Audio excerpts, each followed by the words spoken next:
play.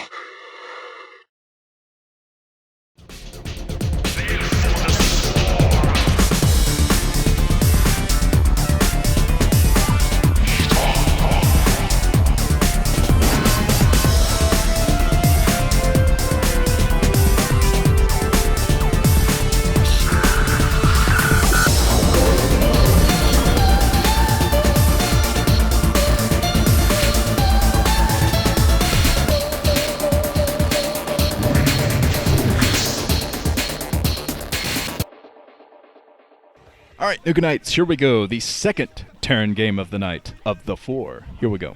This is Hwasin versus Pure. By the way, my intro music that I used was Dreams of Cobalt by Zircon, a special mix of mine called Nuke's Sexy Covert Ops Mix version 2. That is the second version of that song. I still have quite a few more things I want to do with that mix, so that is not the final version you're going to hear. I'm going to try to line up some more of the StarCraft sounds with the Pro Gamer so it looks and sounds cooler. So yes, the final version will probably come around the round of 8 or something like that. But oh man, both these guys have a lot to prove today. They're both losers! Pure, Hwasin, you're losers. They've lost in this group already, so yes, not looking good for either one of them. They both have a lot to prove. And this is going to be on El Nino, the 3-player map. Here we go. 5, 4, 3, 2, 1.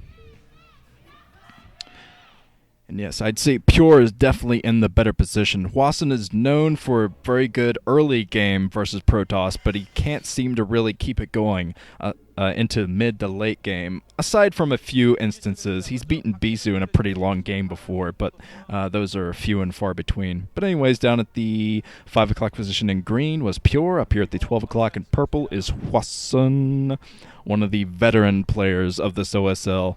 There are quite a few veteran-type players in this round of 16. We got Hwasin, he's been around for quite a while. Stork is a veteran in his own right, although I'd say he's the most accomplished veteran out there in this round of 16 anyway. And Hwasin has been around a long time, but actually has accomplished less than both Hwasin and Stork, I think. Because Hwasin got third in an OSL. Hwasin, I don't think he's accomplished that. He might have gotten third in an OSL. You can tell how much research I do for these things. Of course, you know how strapped for time I am today. But Supply Depot coming up for Hwasin. He's going to wall off into his main. And we'll see what Pure does. The last game I saw where Pure played a Terran on this map was in the OSL. It was against Lita and their 3-game series, and he lost. He played extremely well in that game, but he still lost to Lita's Mega Vulture strategy. So you can pretty much assume that this game is going to go similarly. I think Hwasin is going to copy Lita's build for this and go for a ton of Vultures to harass the expansions. Most of the minerals expansions are pretty exposed to vulture fire, so yes, I'm definitely expecting that. Pure going out, 12 Nexus for Pure. He's going to try to get an early economic advantage. And when a Protoss player goes 12 Nexus against a Terran, they're in a much better position than if they have gone Gateway first. Much better economic position anyway. Of course, if Hwasin had gone out and scouted this, he would be bunker rushing right now to take down that Nexus. And that has been the doom of many a Protoss player. But a lot of Protoss players these days are going for 12 Nexus because it puts you very much ahead in the early to mid game. Of course, Terrans can definitely even that out, I think, with the right economic harassment. Okay, Pure, he's getting his gateway up. And like I said, he lost on this map against Lita. But yeah, his game against Lita on El Nino had some of the best stasises I've ever seen. He used stasis to protect a base. He used all kinds of awesome stasises. It wasn't enough, unfortunately, but yes. I think he will probably tech to Arbiters the longer this game goes on. Looks like Hwasin... What is Hwasin doing? He came down to scout, but now he's going the other direction. I'm not sure why. He didn't even get into the natural area to look if there was a Nexus. So even if he knows that Pure always goes for 12 Nexus, he didn't really scout that. This is very, very strange from Hwasin. He is scouting completely the wrong ways, so he was looking for something out front. I'm not exactly sure what he was looking for, but might have been a pylon. Very strange choice from Hwasin right out of the gate, so Hwasin's star sense might be a little bit off. Maybe he got to the bottom and his Miss Cleo skills clicked in, and he's like, oh man, I know he's over there at the 8 o'clock, and he just went right over there. But I think he kind of forgot that Miss Cleo turned out to be a fraud. But whatever. Yes, the economic advantage for Pure already. This base is not going to go down because he's put down 2 gateways to protect it. So he's going to be very prepared for any kind of early pressure from Hwasin. And it looks like Hwasin is going to follow this up with a command center of his own. He doesn't want to be too far economically behind.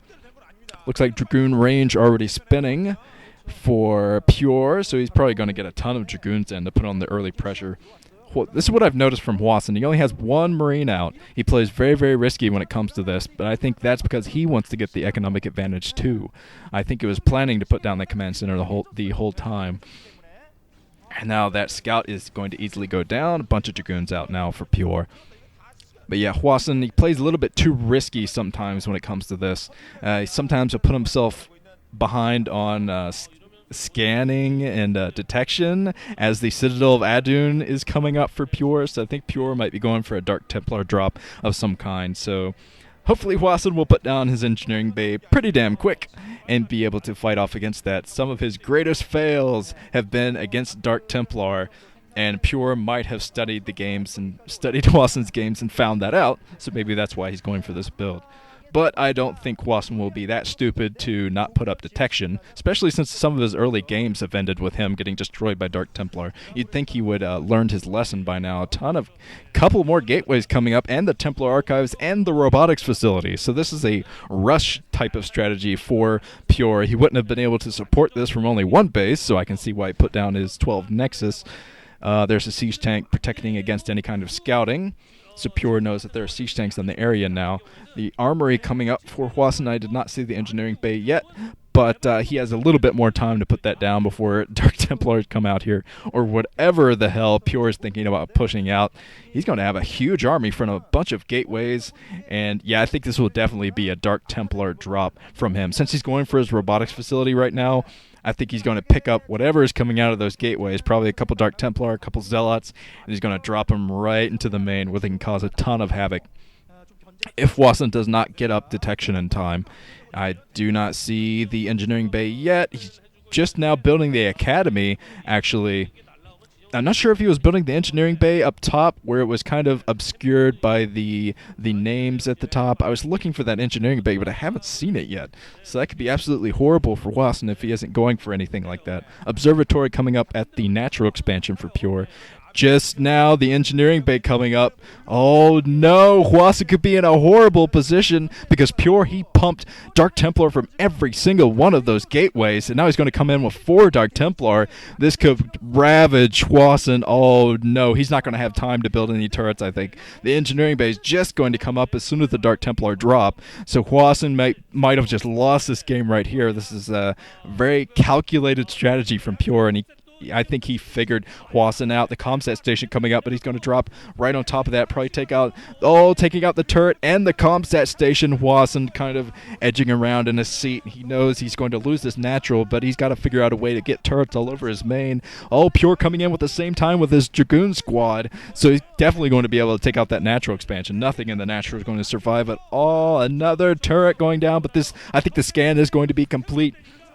The scan is going to come up, but there's a shuttle in here, so as soon as Hwasin scans, Pure could lift up the Dark Templars with his shuttle, which I think he's going to do.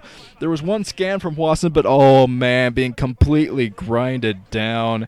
There is one turret in the area, but now Pure has moved in with his entire army, a ton of DTs moving up the map now.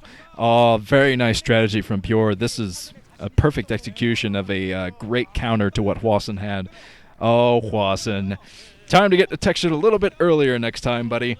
Oh, man, everything going down. Every single SCV is going to go down. Come on, SCVs, you can do it. Fight for the Terran. Okay.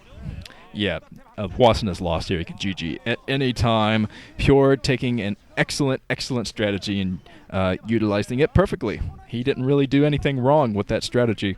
Didn't lose anything. I think he might have lost one Dark Templar or something to an SCV. Loses one Dragoon, but yep, no SCVs mining at all. GG from Hwasin. Absolutely stomped. And Hwasin now in a horrible position. It's looking very unlikely that he's going to move out of this group, and Pure has a chance now. 1 win, 1 loss. Let's see what you got next game, Pure. This has been Nuke. I'm going to move on to another Terran game.